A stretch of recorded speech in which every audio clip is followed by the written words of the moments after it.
Donc voilà, donc là je vais vous apprendre comment créer ça. Donc voilà, on peut voir c'est un mesh, voilà, static mesh actor. Donc pour faire directement en fait, au lieu d'aller sur Blender et puis de faire son mesh, de le faire plus facilement ici sur UE4. Donc c'est très simple.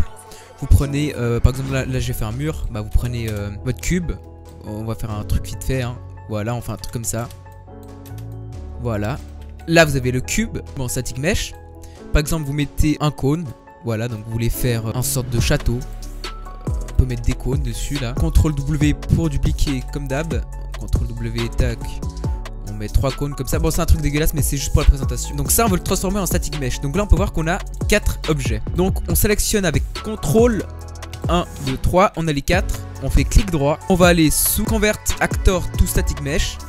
Là, on va le mettre dans le dossier. Vous avez vos mèches. Là, en l'occurrence, moi, c'est dans Mesh. On va le mettre dans Géométrie, Mesh.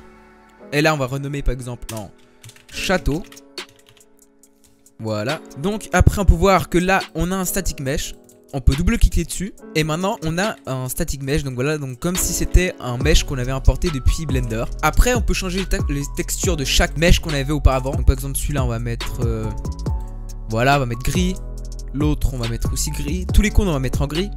Et puis la base on va la mettre voilà, en pierre. Et puis après, maintenant le problème c'est que vous allez me dire, on va mettre le château, voilà. On va faire play. Mais on va rentrer dedans. Donc qu'est-ce qu'il faut faire au mesh? Il faut rajouter une box collision. Donc on va aller sur le mesh, on va aller sous collision. Et on va add une box simplifiée. Donc un carré, voilà. Le tracé vert c'est là où tout simplement le personnage ne pourra pas rentrer dedans. En fait aucun objet ne pourra rentrer dedans. Si on met là dans bloc all. Donc on sauve.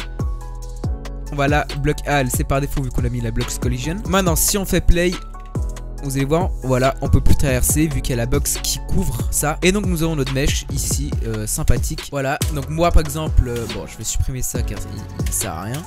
C'est un mesh fait très rapidement. J'ai fait ce mesh là car là en fait c'est un projet comme je vous ai, enfin je sais pas si je vous avais dit, mais j'avais le jeu d'horreur que je crée depuis 2 ans là. Puis mon disque dur il a lâché, du coup j'ai tout perdu. On va peut-être pouvoir le réparer mais c'est très compliqué. Du coup là je recommence un projet jeu d'horreur dans un centre commercial en mieux. Et puis j'avais fait un mur sur Blender et bien et tout, mais j'arrivais pas à l'importer. Enfin je l'importais et puis c'était transparent, c'était dégueulasse, vous pouvez traverser, enfin je sais pas pourquoi. Problème d'importation, du coup j'ai fait ce petit mur.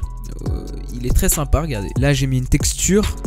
Si on va donc Continent, matériaux, ces textures, je commence à apprendre un peu plus sur les textures. Donc on peut voir qu'il y a en fait tout simplement une normal map de Rouge Kids, voilà en anglais. Et puis là on a rajouté un paramètre. En fait c'est une instance qu'on crée. Et cette instance qu'on crée va permettre de modifier ici dans ces textures scale la valeur en fait de la du normal map qu'on a mis. Donc le grain en fait qui est derrière la sorte de gris. Voilà ça. Comme vous voyez les petits points, ça pouvoir le modifier en live directement et donc ça va être beaucoup plus simple. C'est comme ça que j'ai fait aussi le sol. Sinon ça fait des zooms trop dégueulasses et tout, ça prend des heures. Du coup c'est un petit paramètre qui est très utile. Si vous voulez je pourrais vous montrer dans une vidéo comment c'est. Et donc voilà, là je mets au mur et puis je vais faire tout simplement ce mur et puis je vais le dupliquer et je vais faire un beau petit saut commercial. Donc voilà. Donc je pense que je vais reprendre petit à petit les tutos dans Unreal Engine. Là je viens de reprendre. Ça faisait longtemps que j'avais pas fait, du coup il y a des choses que j'oublie, mais voilà, on reprend petit à petit. Donc voilà, donc en espérant que vous avez bien aimé cette vidéo tuto. N'hésitez pas à liker, à commenter, à vous abonner. Ciao les amis, c'était Dr Geek.